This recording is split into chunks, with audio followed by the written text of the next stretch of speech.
La médecine médiévale est constituée par un certain nombre de praticiens, au sens assez large. Vous avez à la fois donc des médecins qui s'occupent donc des affections qui sont localisées à l'intérieur du corps humain. Ces chirurgiens donc qui sont censés être spécialisés dans les opérations manuelles s'occupent à la fois de la réduction de fractures, de la résorption d'abcès, des plaies qu'ils suturent par exemple. Les troisième types de praticiens sont les barbiers qui sont plutôt destinés à des opérations liées à la coupe de cheveux, de barbe, mais pas véritablement d'opérations médicales, à l'exception de la saignée, mais qui généralement est pratiquée sous l'autorité ou d'un chirurgien ou d'un médecin.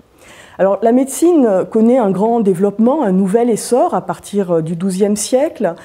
en grande partie lié à un mouvement de traduction de textes qui viennent du monde arabo-islamique, mais qui sont des textes aussi bien de la tradition antique, Hippocrate, 5e siècle avant Jésus-Christ, Galien, un médecin grec du monde romain, de l'Occident romain du IIe siècle de notre ère, mais également tout un corpus de textes de langue arabe. Et c'est sur le soubassement de textes de l'Antiquité et de textes du monde arabo-islamique que s'est développé tout un savoir médical au Moyen-Âge, en grande partie lié donc à des écoles d'abord, et puis à partir du XIIIe siècle, par un grand mouvement de fondation d'universités où sont formés donc un certain nombre de médecins qui vont être diplômés avec une autorisation à pratiquer la médecine. Alors ces médecins sont très nombreux, ils sont aux alentours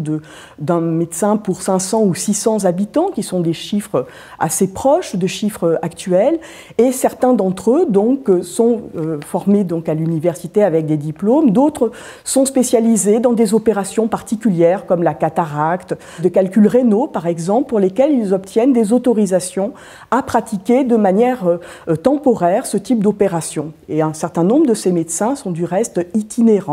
de ces chirurgiens en particulier, qui vont de ville en ville avec ces contrats. Donc la médecine médiévale en fait se distingue par une tripartition de ses activités entre ce que l'on appelle la diététique. La diététique, c'est l'art de conserver la santé et de soigner par un certain nombre de facteurs que l'on appelle les choses non naturelles, qui sont des éléments de l'environnement humain, comme l'air, comme la boisson, les aliments, le sommeil, la veille, les passions de l'âme. La deuxième composante de la médecine, c'est la pharmacopée, qui sert à soigner les maladies, donc par le biais d'un certain nombre aussi bien de plantes que de minéraux ou encore de produits animaux. Et puis, pour finir, il y a la partie chirurgicale, donc les opérations manuelles liées à des affections qui concernent les parties superficielles du corps. Et cette pratique chirurgicale fait l'objet d'un certain nombre, je dirais peut-être pas d'innovations, mais quelques transformations qui s'opèrent au Moyen-Âge dans le monde arabo-islamique et par la suite dans le monde latin.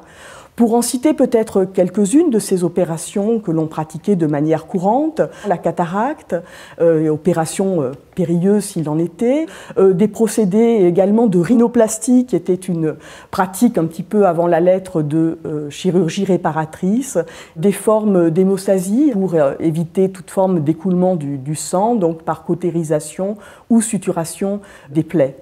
Et puis parmi d'autres pratiques qui se sont également développées, des formes d'anesthésie, ce sont des éponges notamment qui étaient imbibées de jus de jusquiame ou encore de formes d'opiacés et qui permettaient donc pendant les opérations, a priori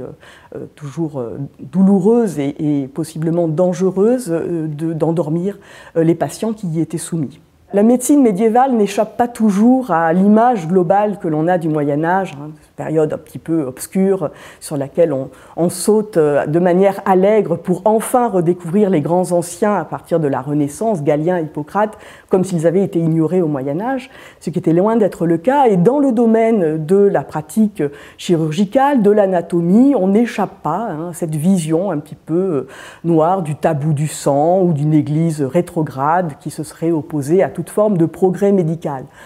Il n'empêche pour autant que, effectivement, c'est principalement à partir du XVe siècle que se développent des formes d'observation, de manière un peu fortuite au départ, et puis de plus en plus souvent volontaires, et qui prendront tout leur essor à l'époque moderne, vers des formes de sciences expérimentales qui, évidemment, pour le Moyen-Âge, n'existent pas encore.